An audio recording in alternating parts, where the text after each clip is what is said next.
What it is, what it do, what it is, lads and ladettes. Welcome back to Yesterday Today. Of course, this is the show where I bring you the news today from yesterday. I got some pretty good news for you, hoping that it brings plenty of views. So let's get straight into it. The Quest, the Oculus Quest, now has hand tracking technology. I just recently got into VR back in February and I wasn't even sure, so I made sure I went and got the PSVR pre-owned because I wanted to know if it'd make me dizzy, would I be able to play it for an extended time, and I jumped in it, absolutely love it. And now hearing that things like the Quest is getting hand tracking motion, yeah, I'm all set for this because this means that other VR headsets is going to probably get the technology soon. And with the PS5 coming at the end of this year, hopefully that there will be a PSVR 2 because there's absolutely places for it to be improvements. Maybe, if not right at launch, somewhere down the line that we can get hand tracking movement and we won't have to worry about using extra controllers, because I know I personally struggled playing something like Blood and Truth, trying to basically unlock a key, use a key lock, break a lock. It was rough for me because I was doing the motion and then I was clicking the buttons and I was just like, man, this is rough. So honestly, if you can just, like, say if you're shooting and you're just using your hands and this just, I really think this changes the game. It was previously in beta, and now it's officially launched. And now for third-party games, it's going to be some coming out, and it's possibly going to come to other platforms that are VR. And so this excites me. I actually just got into VR, and I haven't really finished my first VR game yet, but I'm really interested to see where this grows. This was just, we just came about the gen where VR was just really becoming a big thing and it's being done right. And now we can progressively get better. So with that, moving on to the next story, Minecraft. Now this is a super crazy milestone. I know we often like to talk about GTA 5 and how it sold over 80 million copies, but we should know that it ain't topping Minecraft. Minecraft has officially confirmed that it's sold over 200 million copies to date. Let me read some of this coming from Rebecca Valentine at GameIndustry.biz, and it says, Microsoft has announced that Minecraft has now sold over 200 million copies to date, with the game officially reaching its 11th anniversary from its original public release over the weekend. And in a celebratory post, they also changed the name of the studios from Mojang to Mojang Studios to blend some of the other studios and expand. And honestly, whether you want to give Microsoft credit or not, Microsoft, this is Microsoft Studio, and 200 million copies, I see why they got a chance to expand, and hopefully, maybe Mojang will put something else out great this gen, who knows, but 200 million copies, now that's a monumentous milestone. You got to give credit to where credit is due. Whether you play Minecraft or not, this is amazing. Now, I'm just glad I got over some of the really, just a bit of an appetizer, but now it's time to get to your meat and potatoes. Now, we're going to talk about everybody's favorite live service game, Anthem. Okay, it's not my favorite. It's not your favorite either. Okay, fine.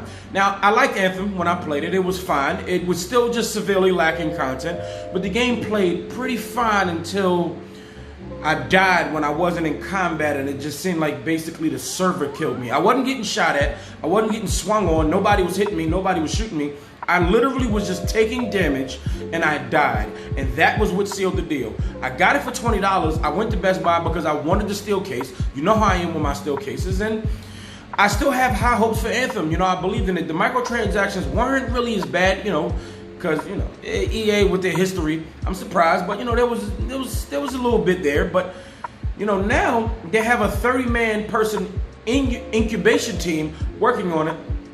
And it's basically just saying, like, we can't afford to really, put like 100 to 200 person team on the game yet, but we're going to put 30 people now. And what I feel like is just 30 people in the boardroom bouncing ideas off of one another, just throwing ideas at the wall and see if this works and see if that works. And honestly, I still have high hopes for Anthem. I love the idea. The flying was actually very good. I want them to expand the world so I will fly for a whole hour, honestly. But of course, you need to let the jetpacks cool down. But if you get into a waterfall, then it'll cool the jetpack down and you can keep flying. But I still have high hopes for Anthem. Everything actually seemed fine. The gameplay itself seemed fine. Now they got to fix their server problems. They also have to fix the lack of content. They need more content. Maybe they should go free to play. I'm not even sure. And honestly, if they do go free to play and they decide, hey, look, you can go free to play, but we're going to charge for certain expansions, $20, $30 or whatever, and that'll be cool. But if you are people like me who actually bought the base game, it should be free, and maybe somewhere down the line charge us for expansions. But I really, really want Anthem to thrive, because this is their first, I guess, live service game, and they were wondering what if they can do something with it. And we all thought it would fail and it wouldn't do well, and it seems like we were right.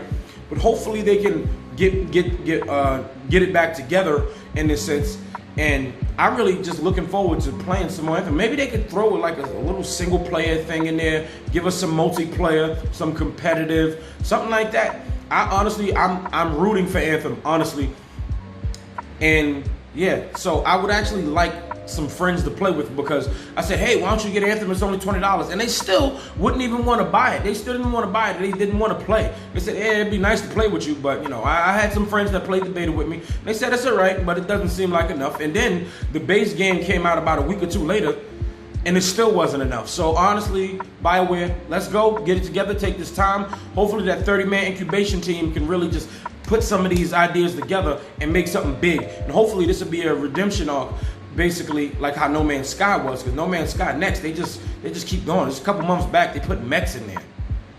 I mean, Anthem's a game about mechs, basically. Excuse me, javelins. But come on, we need something big. Let me know what you think about that in the comments down below. Moving on, Gamescom has officially announced their digital event, and it's going from August 27th to August 30th. And, all right, all the digital events, gaming is not canceled for the summer. Gaming is not canceled for the year due to COVID-19. I'm just happy to hear about more and more digital events, because this means I get more and more gaming news, more gaming gameplay, of course, and this excites me. This excites me, and I just can't wait to hear about it. Now, if we're going to talk about a game that just can't stay out of the news, and this is also an upcoming game. Now, we're going to basically say how Last of Us couldn't stay out of the news, at least for me, because I love The Last of Us. The Last of Us is officially a month away. Now, we're going to talk about Assassin's Creed Valhalla. This is months away. This usually comes in November. It just says holiday 2020, but I really do believe that they're slated for maybe a late October, November release. And take that with a grain of salt, but that's usually around the time it releases, and I can't wait to play this game. I haven't been this excited for an Assassin's Creed game since never, and this really, really excites me. And what's going on here? They said that you won't have to XP grind like you did in other games. I honestly didn't find that to be fun. It seemed too grindy, it seemed too repetitive, and honestly, if we're gonna just do story missions, fine, no problem. But it says many Odyssey players found themselves being taken out of the main story and forced to level grind. Absolutely. Valhalla will have a large number of activities available outside of the story, like Viking raids, and this always kills me, rap battles, but it sounds like these are meant to supplement the main story and not drag the player out for an arbitrary grinding. Yes. Yes. Now, if you want to keep the RPG elements, absolutely, I'm fine with that, but all that unnecessary grind, I'm just not feeling it. I have no idea how they're going to put the RPG elements in there. Maybe, just upgrade your skills. I don't know, but with the rebirth of the blade, the hidden blade back, I'm excited. It's just so much. It really, really excites me. I can't wait for more Assassin's Creed. But we're not over. We still have some more Assassin's Creed news. And it says, the developers not only plan to adapt the series for next-gen consoles, but also bring back mechanics from older games such as social stealth and the insta-kill hidden blade. Now, we saw some of the insta-kill hidden blade in the cinematic trailer. And the way it happened was awesome. The guy was the main character, whose name I forgot. He's on the bottom. Somebody's trying to kill him, and that hidden blade caught the guy slipping. And it's good to see it, because it was in Assassin's Creed Origins, but it wasn't in Assassin's Creed Odyssey. Now, I played 30 hours of Assassin's Creed Odyssey, and if I played that long and there was no hidden blade, I would think it's safe to guess that it's not in there. But I mean, I could be wrong. Let me know down in the comments below. But it also says a rumor has leaked from Ubisoft that could confirm the possibility to face off against Odin, the god of war, and death in Thor, the god of thunder. Yes, you're going to be facing gods in Norse mythology. Like I always say, I always believe all rumors are true, but whether they come to fruition is up to the developers. But they know that sounds awesome. they know we would love it. They have put mythological creatures in the past games.